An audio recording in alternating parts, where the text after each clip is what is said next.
नमस्कार दोस्तों, आज हम पढ़ेंगे टेंस क्लास 11th और 12th दोनों के लिए इम्पोर्टेंट है। तो जो टेंसेस पढ़ेंगे हम, तो लिखा है यहाँ पे इन दिस चैप्टर। इस चैप्टर में हम पढ़ेंगे क्लासिफिकेशन ऑफ टेंस, यानी टेंस के वर्गीकरण। तो आप जानते हैं टेंस 3 प्रकार के होते हैं और चैप्टर की प्रैक्टिस लिखी हुई है, ठीक है। तो लिखा है कि tense is defined as the form of verb that gives the relation between time and action. कहता है कि जो टेंस है इसकी परिभाषा किया गया है कि ये वर्ब की फॉर्म होती है और ऐसी वर्ब की फॉर्म होती है जो न समय और एक्शन के बीच में संबंध यानी रिलेशन को बताती है। यानी टेंस जो होता है वो वर्ब की फॉर्म होती है, ठीक है। यानी वर्ब की first form, second form, third form, इन्हीं से टेंस बनते हैं। और ये जो वर्ब होते हैं ये एक्शन होते हैं। तो टेंस का काम होता है कि एक्शन तो बताना ही है, लेकिन साथ साथ किस टाइम हुआ, प्रेजेंट में हुआ, पास्ट में हुआ, फ्यूचर में होगा, तो इसकी भी सूचना उसे देना होता है। इन अदर वर्ड, अन्य शब्दों में, the time when the action is done. तो यानी ये समय बताता है कि कोई कार्य जो है वो किस समय हुआ है, किस समय घटित हुआ है, इसका काम मतलब ये काम करता है टेंस। तो there are 3 phases of tense, मतलब टाइम, समय के 3 भाग होते हैं। As a result there are 3 tense. इसीलिए जो टेंस होते हैं वो 3 तरह के होते हैं। तो हमें यहाँ पे पहला मिल जाता है जो कि है आपका प्रेजेंट, पास्ट और फ्यूचर। प्रेजेंट होता है कि टाइम दैट इज नाउ, यानी अभी का जो समय चल रहा है ये प्रेजेंट है। और time that has past, past वो होता है जिसमें समय बीत चुका है। और the time that is yet to come, और जो समय अभी आने वाला है वो है आपका फ्यूचर टेंस। तो present tense, past tense, future tense.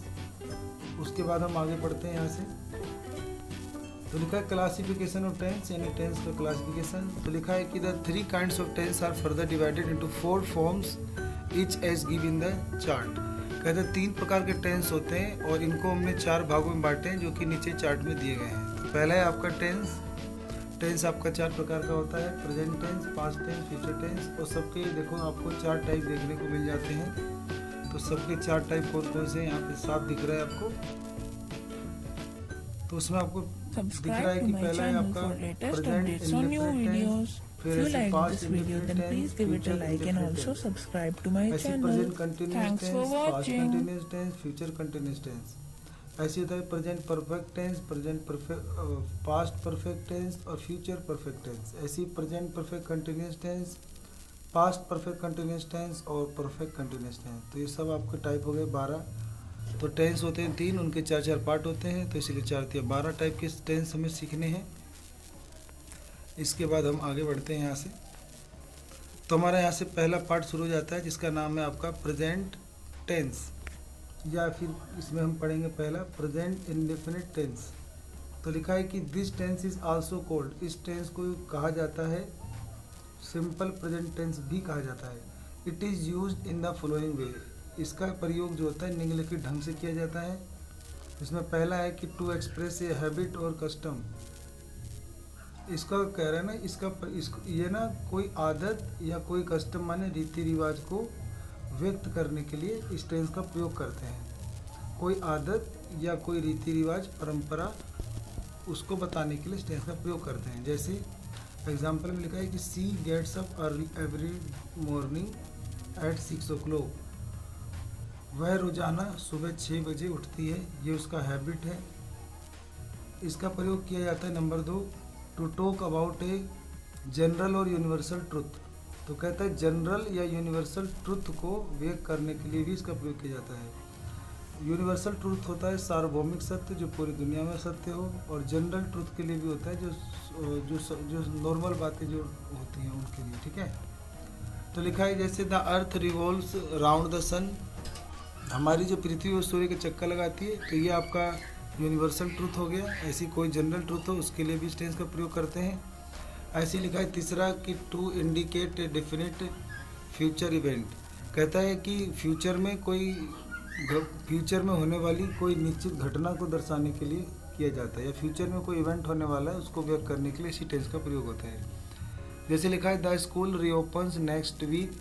कहता है कि जो हमारे स्कूल हैं वो दोबारा खुलेंगे अगले वीक में, ऐसे लिखा है कि to introduce quotes with the verb say. कहता है कुछ क्योट्स होते हैं, मतलब किसी के कहे हुए कुछ कथन होते हैं, उनको हम सेज लगा के लिखते हैं। जैसे न्यूटन ने कहा, Newton says every action has an equal and N opposite reaction, यानी हर क्रिया के प्रति विपरीत दिशा में बराबर क्रिया होती है। मतलब क्रिया जो होती है प्रतिक्रिया की बराबर होती है। तो इस प्रकार की जो बातें हैं, किसी के कहे हुए क्योट्स, किसी के फ्यूचर में बताने वाला इवेंट, कोई यूनिवर्सल ट्रूथ या कोई हैबिट, तो इन सबको व्यक्त करने के लिए इस टेंस का प्रयोग किया जाता है। तो क्या क्या करने के लिए, तो कह रहा है हैबिट एंड कस्टम बताने के लिए, यूनिवर्सल ट्रूथ बताने के लिए, फ्यूचर में कोई इवेंट बताने के लिए, और किसी के द्वारा कही गई बात को बताने के लिए। ठीक है, अगला है रूल्स ऑफ अफर्मेटिव सेंटेंस। तो उस अफर्मेटिव सेंटेंस बनाने के क्या रूल होते हैं। तो अफर्मेटिव सेंटेंस बनाने के लिए पहले आपको सिंगुलर सब्जेक्ट ढूंढना होता है, उसके बाद आपको वर्ब की फर्स्ट फॉर्म लगाते हैं और उसमें एस या ई जोड़ने से वो भी सिंगुलर बन जाता है। तो किसी भी वर्ब की वर्ब में एस या ई एस जोड़ देने से वो सिंगुलर बन जाता है। तो वो सिंगुलर सब्जेक्ट के लिए आपको वर्ब में एस या ई जोड़ना है। अगर आपका सब्जेक्ट प्लूरल है तो आपको वर्ब की फर्स्ट फॉर्म रहने देना है, क्योंकि वर्ब की फर्स्ट फॉर्म प्लूरल फॉर्म होती है। ठीक है, ऐसे लिखा हुआ है कि they play cricket in the ground. तो दे क्या है, प्लूरल, इसके लिए प्ले माने खेलना भी प्लूरल आएगा, इसमें एस सी एस नहीं आएगा। लिखा है water boils at 100 degree Celsius, पानी जो है 100 डिग्री सेल्सियस पे उबलता है। तो वाटर सिंगुलर हो गया। सिंगुलर बनाने के लिए वर्ब बॉइल के साथ एस जोड़ देंगे तो बॉइल्स हो जाएगा। ऐसे लिखा है she advises me not to smoke, उसने मुझे सलाह दी धूम्रपान ना करने की। तो यहाँ पर जो सी है ये सिंगुलर है, इसके साथ जो एडवाइजेज में एस लगा हुआ है ये भी सिंगुलर हुआ था। सिंगुलर सब्जेक्ट के साथ सिंगुलर वर्ब आता है, तो इसलिए यहाँ पे सी के साथ एडवाइजेज आएगा। तो अफर्मेटिव सेंटेंस का फॉर्मेट हुआ कि पहले आपको सब्जेक्ट लगाना है, वर्ब की फर्स्ट फॉर्म लगाना है। अगर सब्जेक्ट सिंगुलर हुआ तो एस या एस लगाना है, अगर प्लूरल हुआ तो नहीं लगाना है, और आगे जो वर्ड होगा वो लिख देना है। ठीक है, नेगेटिव पे भी थोड़ा ध्यान देना है कि नेगेटिव सेंटेंस के क्या रूल होते हैं। तो लिखा है सिंगुलर सब्जेक्ट, सिंगुलर अगर सब्जेक्ट होगा जैसे ही, सी, इट, नेम, बॉय, ये सब सिंगुलर होते हैं। एक वचन के साथ आपको डज नॉट लगाना है और वर्ब की फर्स्ट फॉर्म लगाना है। अब यह एस या एस का झंझट नहीं है, अब आपको सीधा वर्ब की फर्स्ट फॉर्म लगाना है। ऐसे अगला ये प्लूरल सब्जेक्ट होगा तो डू नॉट लगाना है। प्लूरल सब्जेक्ट होते हैं आई, वी, यू, दे और बॉयज़, तो ये सारे आपके प्लूरल होते हैं, यानी बहुवचन। बहुवचन के साथ डू नॉट हेल्पिंग वर्ब इस्तेमाल करना है और मेन वर्ब की फर्स्ट फॉर्म लगानी है। ये जो डू या डज होते हैं इन्हें हेल्पिंग वर्ब कहते हैं। ठीक है, उसके बाद हमें आगे पढ़ते हैं। जैसे लिखा है रीना, रीना सिंगुलर हो गया तो डज आ जाएगा। Reena does not watch television, Reena television नहीं देखती है। वी डू नॉट स्मोक, हम धूम्रपान नहीं करते हैं। ठीक है, उसके बाद यहाँ पे हम आगे बढ़ जाते हैं। ये है आपका रूल्स फॉर इंट्रोगेटिव सेंटेंस, मतलब प्रश्नवाचक वाक्य। प्रश्नवाचक वाक्य में क्या होता है कि आपको पहले क्या ढूंढना होता है, पहले आपको हेल्पिंग वर्ड लगाना होता है शुरू में, या फिर क्वेश्चन वर्ड लगाना होता है, फिर हेल्पिंग वर्ड। तो पहले आप डू या डज हेल्पिंग वर्ड लगाएंगे, फिर सब्जेक्ट लगाएंगे, फिर वर्ड की फर्स्ट फॉर्म लगाएंगे और अदर वर्ड के बाद क्वेश्चन मार्क लगाएंगे। ऐसे ही अगर वो WH वर्ड से शुरू होगा तो WH क्वेश्चन वर्ड लगाएंगे, फिर हेल्पिंग वर्ड डू या डज लगाएंगे, फिर सब्जेक्ट लगाएंगे, फिर वर्ड की फर्स्ट फॉर्म लगाएंगे, फिर आगे जो वर्ड होगा वो फिर क्वेश्चन मार्क लगाएंगे। ठीक है, तो जैसे कहता है डू यू प्ले क्रिकेट, क्या तुम क्रिकेट खेलते हो। डज सी वॉश क्लोथ्स, क्या वो कपड़े धोती है। Why do you weep now, तुम अब क्यों रो रहे हो। And whose book do you read, और किसकी किताब तुम पढ़ते हो। ठीक है, तो ज़्यादातर जो प्रेजेंट इंडिफरेंट टेंस होते हैं उनमें ना ता है, ती है, यही सब चलता है। ठीक है, अगला है प्रेजेंट कंटिन्यूअस टेंस। कहता है this tense is use in the following way, ये जो टेंस होता है इसको निम्नलिखित ढंग से प्रयोग किया जाता है। To describe an action in progress and continuity of the action. कहता है कि इसका प्रयोग ऐसे एक्शन को व्यक्त करने के लिए किया जाता है जो या तो प्रोग्रेस में है या कंटिन्यू में है, यानी वो ऐसे एक्शन जो जारी है बोलते समय, जो एक्शन बोलते समय जारी हैं, जो कार्य का जारी होना को बताते हैं, उनको व्यक्त करने के लिए प्रेजेंट कंटिन्यूअस टेंस का प्रयोग किया जाता है। और ज़्यादातर कंटिन्यूअस टेंस में वर्ब की फर्स्ट फॉर्म प्लस ING आपको देखने को मिल जाएगा। ठीक है, अब लिखा है जैसे 10 passenger are wandering to and fro, तो पैसेंजर्स माने यात्री जो हैं, वंडरिंग माने घूम रहे हैं, टू एंड फ्रो माने आगे पीछे घूम रहे हैं। ऐसे लिखा है दूसरा कि an action that has been prepared pre arranged an action that has been pre arrange to take place in the near future. कहता है ऐसे एक्शन जिसके हमने पहले से तैयारी कर रखी है और नज़दीक भविष्य में घटित होने वाले हैं उनके लिए भी प्रयोग किया जाता है प्रेजेंट कंटिन्यूस टेंस। जैसे the wedding is going to take place on Sunday. कहता है जो विवाह है वो संडे को होने वाला है, होने जा रहा है। ऐसे लिखा है कि persistent and undesirable habit specially with adverbs like always, continually and constantly. कहता है कुछ ऐसे एक्शन होते हैं जो आदतन क्रिया नहीं होती हैं, जिसके अंदर हमें थोड़ा बहुत परसिस्टेंस यानी किसी का मतलब उपस्थिति का पता चले, अनडिजरेबल यानी अवांछनीय आदतों का पता चले, तो उसको लिए कुछ एडवर्ब होते हैं क्रिया विशेषण, जैसे ऑलवेज, कंटिन्यूअली, कॉन्स्टेंटली, इनका भी प्रयोग किया जाता है। जैसे यहाँ पे लिखा हुआ है कि you are always running me down, you are always running me down, तो हमेशा मुझे गिराने की कोशिश करते रहते हो। And he is constantly gazing at me, वो लगातार मुझे घूरता जा रहा है। तो ऐसे एक्शन को बताने के लिए इसका प्रयोग किया जाता है। अगला है रूल्स ऑफ अफर्मेटिव सेंटेंस। इसमें पहले आपको सिंगुलर सब्जेक्ट होगा तो उसके साथ इज या एन लगेगा, प्लूरल सब्जेक्ट होगा तो आर लगेगा, फिर वर्ब की फर्स्ट फॉर्म के साथ आईएनजी और वर्ब की फर्स्ट फॉर्म के साथ आईएनजी और अदर वर्ड लगेगा और फुल स्टॉप लगेगा आखिर में। ऐसे लिखा है I am going, I am playing a game, मैं एक खेल खेल रही हूँ। She is reading a book, मैं एक किताब पढ़ रही हूँ। We are going to Shimla, हम शिमला जा रहे हैं। तो ये जो ऐसे सेंटेंस है ये आपके सारे कंटिन्यूस टेंस हैं। इसमें पहचान होती है इजेमार, वर्ब की फर्स्ट फॉर्म और आईएनजी। नेगेटिव बहुत सिंपल है, नेगेटिव में हेल्पिंग वर्ब होते हैं जो इजेमार, उनके बाद आपको नोट लगाना है। तो लिखा है सिमिलर सब्जेक्ट होगा तो इज और एम के और नोट, फिर वर्ब की फर्स्ट फॉर्म के साथ आईएनजी और अदर वर्ड और फुल स्टॉप। ऐसी प्लूरल सब्जेक्ट होगा तो आर लगाना है, फिर नोट लगाना है, फिर वर्ब की फर्स्ट फॉर्म के साथ आईएनजी और फुल स्टॉप। ठीक है। Ram is not suffering the internet, Ram internet पे सर्फिंग नहीं कर रहा है। And they are not watching movie, वो फिल्म नहीं देख रहे हैं। I am not swimming in the water, मैं पानी में नहीं तैर रहा हूँ। तो इसमें नेगेटिव यानी नकारात्मक वाक्य है, इसमें किसी कार्य को मना करने के लिए बताया जाता है। अब ऐसे इंट्रोगेटिव सेंटेंस होगा तो उसके लिए भी आपको रूल पता ही होगा। पहले आपको हेल्पिंग वर्ब लगाना है।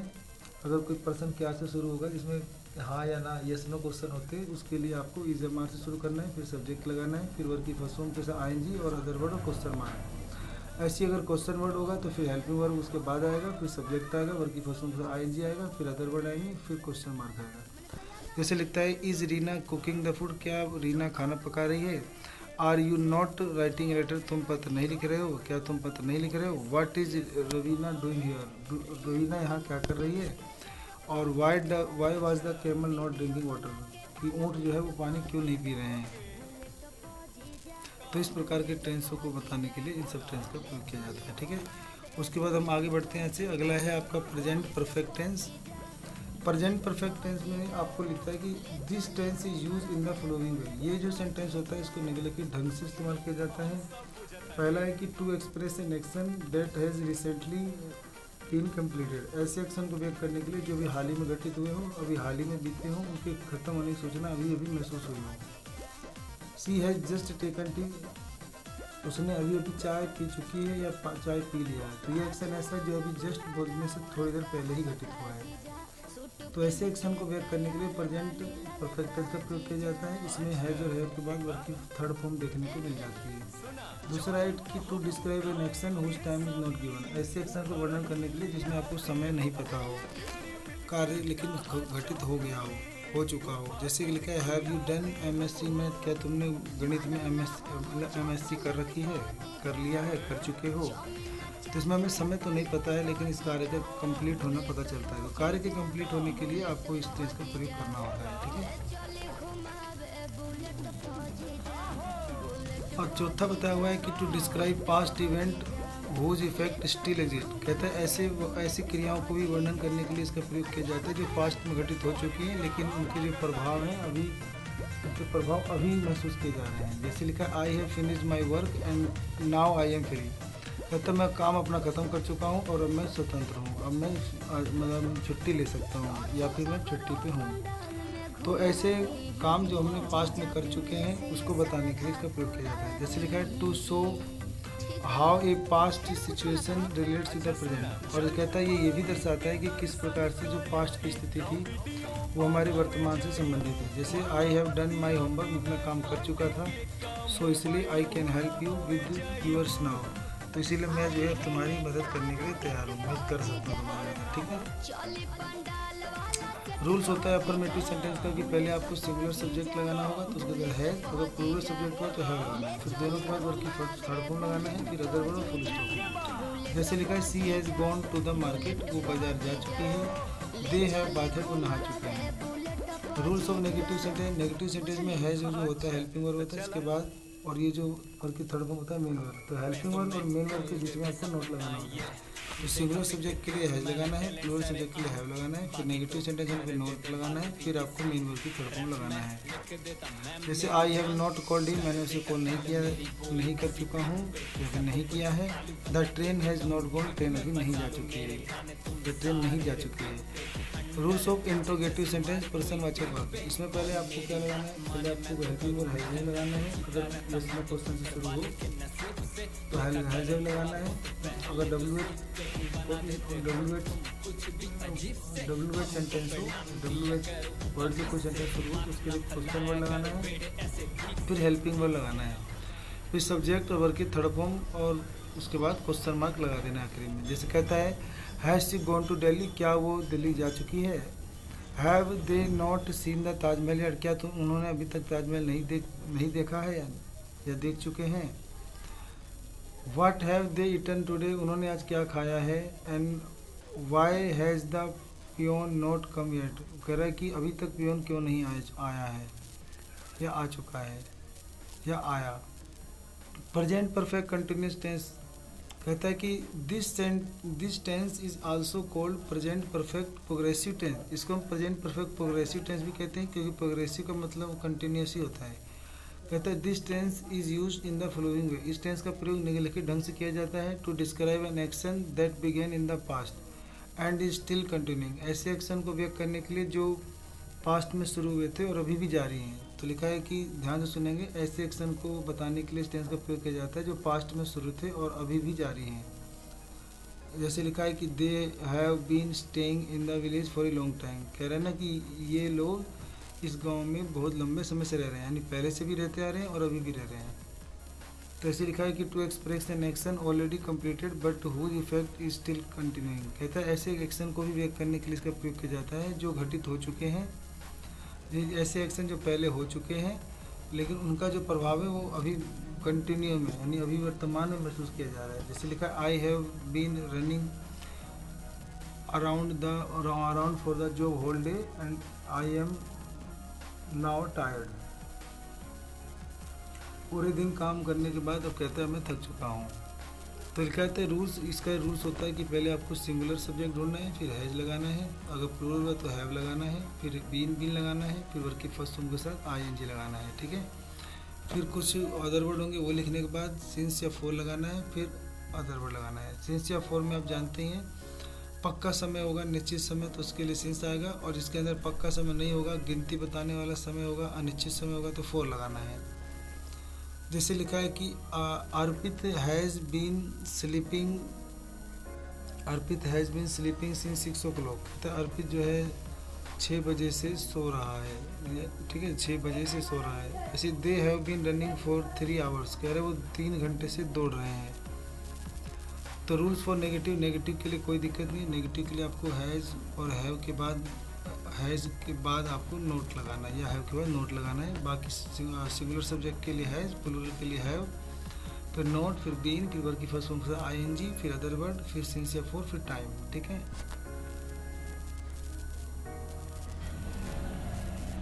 ये भी वही लिखा हुआ है। अगला है आपका कि have you have not been suffering from fever for an 1 hour, कह रहा है तुम एक हफ्ते से मतलब बुखार से ग्रसित नहीं रह रहे हो। Reena has not been going to music class for 2 months, Reena 2 महीने से म्यूजिक क्लास के लिए नहीं जा रही है। रूल्स ऑफ इंट्रोगेटिव में हैज़ और हैव जो होते हैं ये पहले आ जाएंगे, अगर कोई क्वेश्चन वर्ड हुआ तो वो पहले आ जाएगा, फिर हैज़ और हैव आएगा, फिर सब्जेक्ट आएगा, फिर बीन आएगा, फिर वर्ब की फर्स्ट फॉर्म सर आईएनजी, फिर अदर वर्ड, फिर सिंस या फॉर, फिर टाइम और क्वेश्चन मार्क लगा देंगे। ठीक है, जैसे कहता है कि have you been sleeping since 8 o'clock, क्या तुम 8 बजे से सो रहे हो। और has he not been living in this house for a long time, क्या वह लंबे समय से इस घर में नहीं रह रहा है। ऐसे कह रहा है why have they been playing football since morning, क्यों ये लोग सुबह से फुटबॉल खेल रहे हैं। तो ऐसे सेंटेंस को बताने के लिए हम प्रेजेंट परफेक्ट कंटिन्यूअस टेंस का प्रयोग करते हैं। तो अब तक हमने जो रिवाइज कर लिया है, एक बार यहाँ से आप सारा रिवाइज कर लीजिए। प्रेजेंट टेंस बहुत इंपॉर्टेंट है और पास्ट टेंस बहुत इंपॉर्टेंट है। तो यहाँ पे आप सब पे नज़र दौड़ा लीजिए और अपने सबको रिवाइज कर लीजिए। ठीक है, अब हम पढ़ने जा रहे हैं यहाँ से पास्ट टेंस। ठीक है,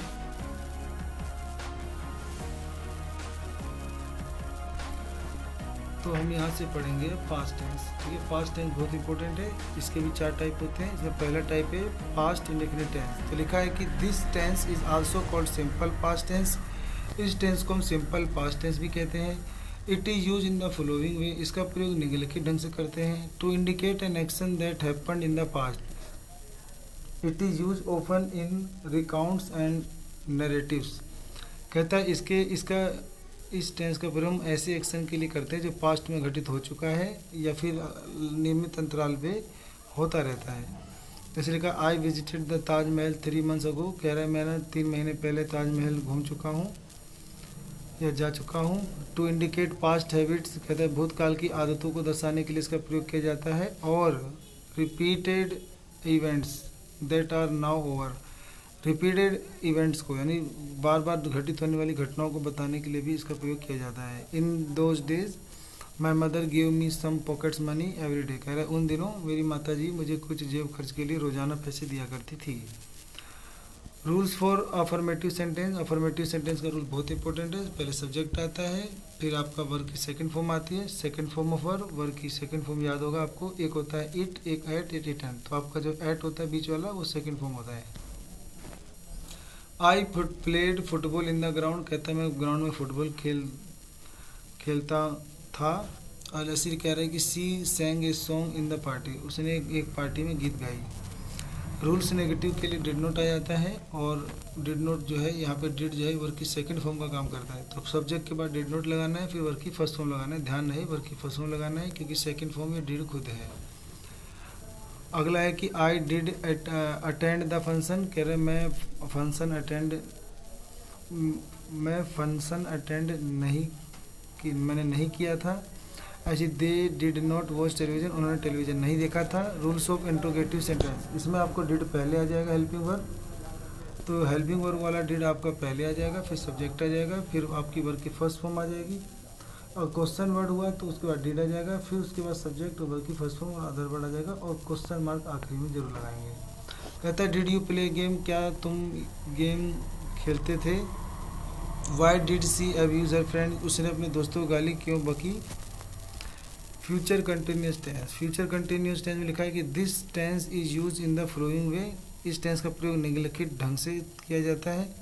टू इंडिकेट एन एक्शन, ऐसे एक्शन को दर्शाने के लिए that was happening at the same times in the past, ऐसे एक्शन को बताने के लिए जो कभी पास्ट में घटित हुई थी या पास्ट में जारी थी। जैसे वी वर वॉचिंग, हम टीवी देख रहे थे, द होल इवनिंग, पूरी शाम हम टीवी देख रहे थे। ठीक है, उसके बाद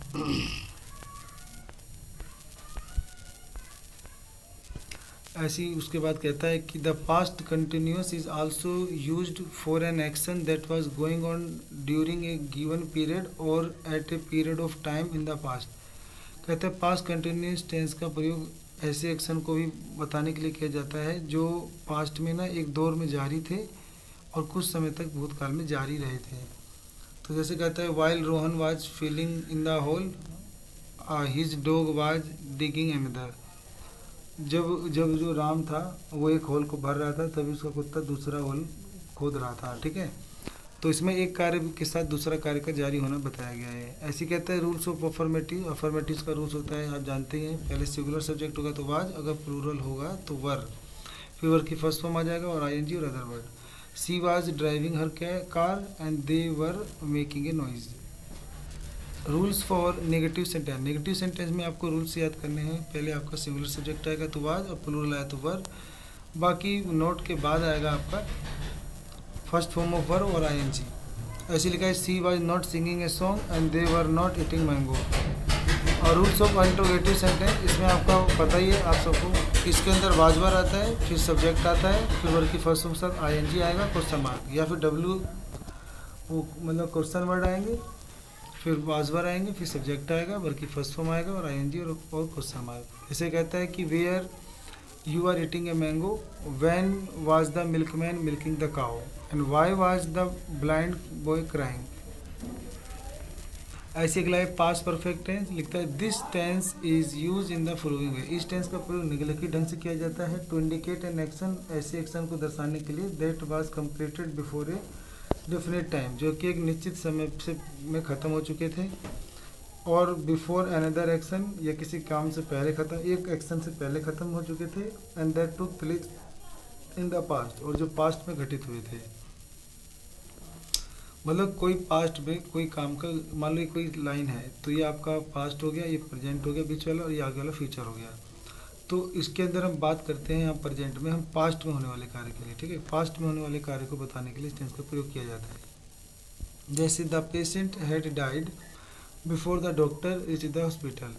कहता है कि डॉक्टर के अस्पताल पहुंचने से पहले पेशेंट मर चुका था। तो डॉक्टर के पहुंचने से पहले जो है पेशेंट मर चुका था। तो ये वाला काम जो है ना, पास्ट से भी पास्ट है, जो पास्ट से भी पास्ट में चले जाते हैं उनके लिए आप पास्ट परफेक्ट टेंस का प्रयोग करते हैं, जिसमें आपको हैड के बाद वर्ब की थर्ड फॉर्म का प्रयोग करना होता है, ठीक है। ऐसे लिखा है to indicate desires in the past that have not been fulfilled. कहता है इसका प्रयोग ऐसे डिजायर माने इच्छा को व्यक्त करने के लिए किया जाता है जो बहुत काल में पूर्ण नहीं हुए थे। जैसे कहते हैं एग्जाम्पल के लिए, आई विश, मेरी इच्छा है कि I had not based my time, मेरी इच्छा है कि मैं अपना समय व्यर्थ ना करूं, ये पास्ट की आदत है। या फिर मेरी इच्छा है कि मैं काश मैंने पास्ट में समय खराब नहीं किया होता। रूल्स इसका बहुत आसान है। पहले आपको क्या लगाना है, पहले आपको सब्जेक्ट लगाना है, हेड लगाना है, वर्ब की थर्ड फॉर्म लगाना है, अदर वर्ड और फुल स्टॉप। जैसे she had cooked the food, और नेगेटिव के लिए आपको हेड के बाद नोट लगाना है। जैसे लिखा है कि they had not attended the function, ऐसे इंट्रोगेटिव हो जाएगा। इसमें आपको पहले हेड लगाना है, हेड के बाद आपको सब्जेक्ट लगाना है, वर्ब की थर्ड फॉर्म, और अगर क्वेश्चन वर्ड हुआ तो उसके बाद हेड, फिर सब्जेक्ट, फिर वर्ब की थर्ड फॉर्म लगाना है और क्वेश्चन मार्क। जैसे लिखा है कि had she watched a movie, क्या उसने फिल्म देख चुकी थी। And why had you not gone to Delhi, तो तुम दिल्ली क्यों नहीं गए थे या जा चुके थे।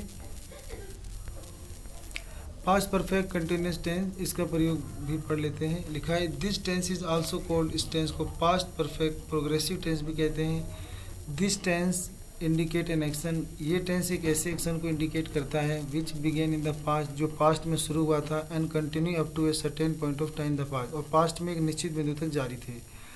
जैसे कहता है कि when we met in Lucknow, जो हम लखनऊ में मिले थे, she had been studying in city college for 3 year, तो वो ना उस समय इस सिटी कॉलेज में 3 सालों से पढ़ रही थी।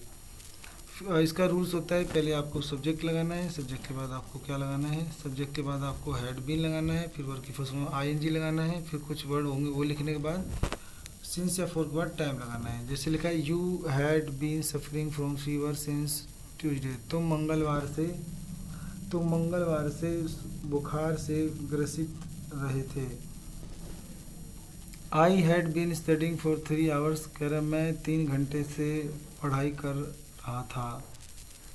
रूल्स ऑफ नेगेटिव के लिए रूल्स हो जाता है कि हेड के बाद बस नोट आ जाएगा, बाकी सब सेम रहेगा। और इंट्रोगेटिव में आप जानते हैं हेड यानी हेल्पिंग वर्ब पहले आ जाएगा, फिर सब्जेक्ट आ जाएगा, फिर बीन आ जाएगा, फिर वर्ब की first form ING plus other word, फिर आपका सिंस या फॉर, फिर टाइम और क्वेश्चन मार्क, ठीक है।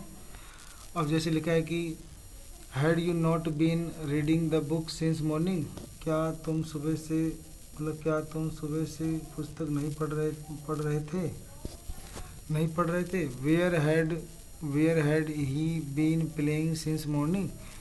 अगला है फ्यूचर टेंस में हम पहला टाइप पढ़ेंगे future indefinite tense. This tense is also called simple future tense, इसको सिंपल फ्यूचर टेंस के नाम से भी जाना जाता है। इट इज़ यूज टू से, ये यूज टू से इसका प्रयोग किया जाता है ये कहने के लिए कि व्हाट वी बिलीव और थिंक, हम क्या विश्वास करते हैं या क्या सोचते हैं, will happen in the future, जो फ्यूचर में होगा। जैसे कहता है आई बिलीव मेरे को विश्वास है कि she will join the office tomorrow, कि वो कल से जो है ऑफिस को ज्वाइन करेगी। तो फ्यूचर के किसी एक्शन को बताने के लिए इसका प्रयोग किया जाता है। रूल्स फॉर अफर्मेटिव, अफर्मेटिव का रूल्स होता है कि यू, ही, सी, इट, दे, इन सब के साथ विल लगाना है, क्योंकि ये सारे सेकंड या थर्ड पर्सन होते हैं। यू सेकंड पर्सन होता है, इसके अलावा ही, सी, इट, दे ये थर्ड पर्सन होते हैं। इनके साथ विल लगाना है, फिर वर्ब की फर्स्ट फॉर्म और अदर वर्ड। अगर आई वी हुआ तो आपको सेल लगाना है, क्योंकि आई वी फर्स्ट पर्सन के साथ शेल लगाना है, फिर वर्ब की फर्स्ट फॉर्म और फिर अदर वर्ड। जैसे लिखा है he will sell his house, तो ही के साथ विल आएगा। I shall purchase a new car, मैं एक नया कार खरीदूंगा, तो आई के साथ शेल आएगा। ठीक है। रूल्स ऑफ नेगेटिव, नेगेटिव भी बहुत ईजी है, आप जानते हैं। पहले आ जाएगा आपका यू, ही, सी, इट, दे यानी सेकंड एंड थर्ड पर्सन का प्रोनाउन, इसके बाद विल, फिर नॉट, फिर वर्ब की फर्स्ट फॉर्म। अगर आई भी हुआ फर्स्ट पर्सन प्रोनाउन तो फिर सेल आएगा, फिर नॉट आएगा, वर्ब की फर्स्ट फॉर्म आएगा। जैसे my friend will not host dinner this evening, we shall not skip the exam. Rules of interrogative sentence में लिखा है कि सेल या विल पहले आ जाएगा, फिर आपका सब्जेक्ट आ जाएगा, फिर वर्ब की फर्स्ट फॉर्म और अदर वर्ड और क्वेश्चन मार्क। और क्वेश्चन वर्ड आ जाएगा या तो सेल विल आ जाएगा, फिर सब्जेक्ट आ जाएगा, वर्ब की फर्स्ट फॉर्म और प्लस अदर वर्ड और क्वेश्चन मार्क आ जाएगा। ठीक है। Will she not come in the party, ऐसे लिखा है who will help him and why will your friends not coming here. Future continuous tense में लिखा है this tense is use in the following way, इस टेंस का प्रयोग निम्नलिखित ढंग से किया जाता है। टू इंडिकेट एन एक्शन, ऐसे एक्शन को दर्शाने के लिए that will occur in the normal course, जो कि नॉर्मली होते रहते हैं। जैसे she will be cooking the food tomorrow, वो कल भोजन पका रही होगी। ऐसे लिखा है कि to indicate an action that will be progress at a given point of time in future, ऐसे एक्शन को बताने के लिए जो फ्यूचर में एक निश्चित समय पर जारी रहेंगे। जैसे लिखा है at this time tomorrow, at this time tomorrow, कल इस समय। We shall be attending the party, हम पार्टी अटेंड कर रहे होंगे।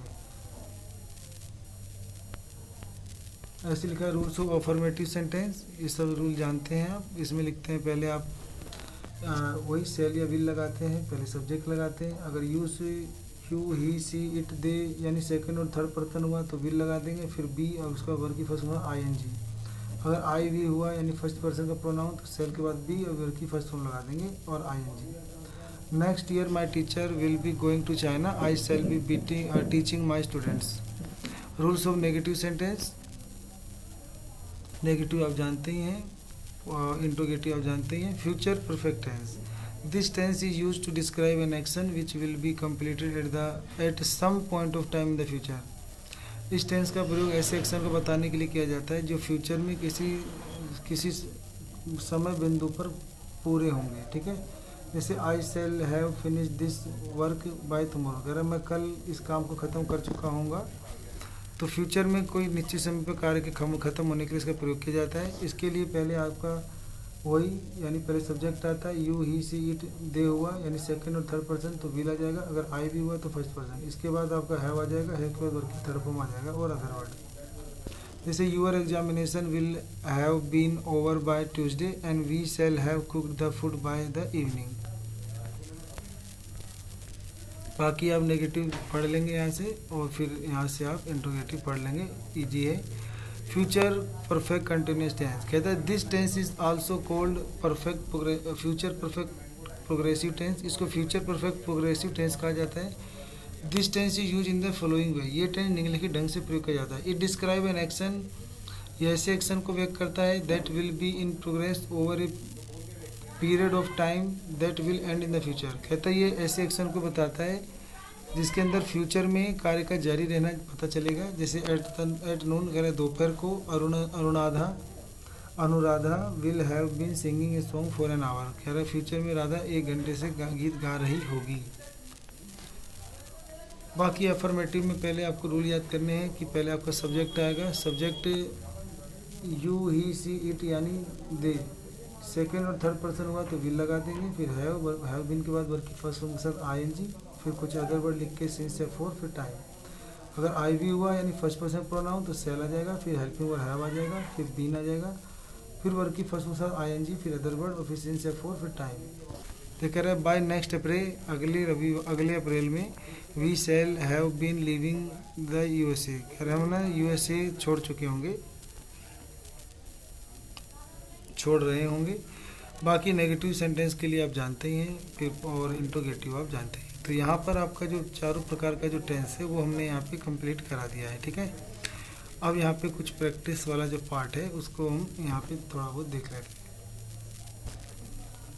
कहता है कि choose the correct option to fill the blanks in the given sentence. कहता है सही ऑप्शन चुनिए, इस खालिस्तान को भरिए। तो खालिस्तान में दिया है आपको in 1619 the first African slaves dash in Virginia USA and by 1719 their number dash early 7000। इसके अंदर आपको भरना है। इसमें आपको इतनी जानकारी मिल रही है पढ़कर कि साउथ मतलब ये अफ्रीका में जो दास गुलाम है उनके शहर वर्जीनिया यूएसए उन सब की बात हो रही है और ये पास्ट की बात हो रही है। तो इसमें आपको कोई पास्ट का वर्ड लगाना है और आप कमेंट में हमें बताएंगे कि इनमें से कौन सा उत्तर आपको करेक्ट लगता है, ठीक है। तो आपका इस तरीके से एग्ज़ाम होगा। खालिस्तान आएंगे, टेंस अगर जो ढंग से अगर आपको टेंस की नॉलेज होगी तो आप इसको भर पाएंगे, ठीक है। तो मिलते हैं अगली वीडियो में। आप सबका अपना कीमती समय देने के लिए धन्यवाद।